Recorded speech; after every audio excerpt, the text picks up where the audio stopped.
করেছেন। ভবর বেরিয়ে গেল, স্তম্ভের মধ্যে থেকে বেরিয়ে এলেন বিরাট গর্জন করতে করতে নরসিংহ ভগবান। উগ্রং বীরং মহাদেবু, উগ্রবীর ভয়াল ভয়ঙ্কর রূপ, অর্ধেকটা মানুষ অর্ধেকটা সিংহের মতো বেরিয়ে এলেন গধূলির সময়। হিরণ্যকশিপুর দেহটাকে তুলে নিলেন কোলের মাঝে, উরুর ওপরে রেখে হিরণ্যকশিপুকে ধরেছেন আর হিরণ্যকশিপুকে এক এক করে মনে করাচ্ছেন, ওহে হিরণ্যকশিপু, এই দেখো জলেও নয় স্থলেও নয়, তোমাকে আমি মারছি, দেখো কোথায়, ঘরেও নয় বাইরেও নয়, দরজার চৌকাঠে স্তম্ভের মধ্যে থেকে আমি বেরিয়ে এসেছি। পুরুষও নয় নারীও নয়, অর্ধেকটা মানুষ অর্ধেকটা সিংহ, নরসিংহ। অস্ত্রেও নয় শস্ত্রেও নয়, আমি আমার লোক দিয়ে তোমাকে মারব, কোন অস্ত্র নয়।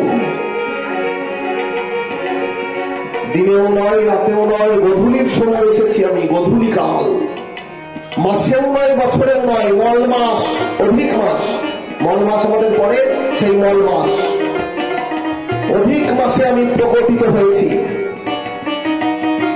এই দেখো, এই বলে হিরণ্যকশিপুকে জলের স্থলে কোথাও না রেখে এত কৃপা করলেন। দত্ত হলেও কৃপা পেল, ভগবানের কোলের উপরে রেখে তার বুককে বিদীর্ণ করে দিলেন। ছটফট করে যন্ত্রণায় কাতরাতে কাতরাতে হিরণ্যকশিপু মরে গেল। ভগবান তার নারী ভুড়িগুলিকে নিয়ে ছিঁড়ে গলায় পড়লেন, উগ্ররূপ, কেউ শান্ত করতে পারছেন না। দেবতারা যাচ্ছেন, দেবতারা প্রত্যেকে ফিরে আসছেন। স্থির করা হলো ভগবানের সাক্ষাৎ শক্তি লক্ষ্মী দেবীকে পাঠানো হলো, লক্ষ্মীকে পাঠানো হলো। লক্ষ্মী দেবী পূজার থালা নিয়ে গেলেন, ভগবানের সেই কঠিন রূপ হিরণ্যকশিপুর নারী ভুড়িগুলিকে পড়ে আছেন, সেই রূপ দেখে লক্ষ্মী দেবীর হাতের থালা পড়ে গেল। দেবকুল স্থির করলেন, যার জন্য এই নরসিংহ অবতার, সেই প্রহ্লাদ ছোট্ট বালক গিয়ে ভগবানের কাছে প্রার্থনা করল। একটি ছোট্ট মালা নিয়ে প্রহ্লাদ মহারাজ দাঁড়িয়েছেন। প্রভু, ছোট্ট বালক প্রহ্লাদ ভগবানের বিরাট চেহারা দেখে লুটিয়ে পড়ল। ভগবান তাকে কোলে তুলে দিলেন। প্রহ্লাদ মহারাজ সেই মালাটি ভগবানের গলায় পরিয়ে দিলেন।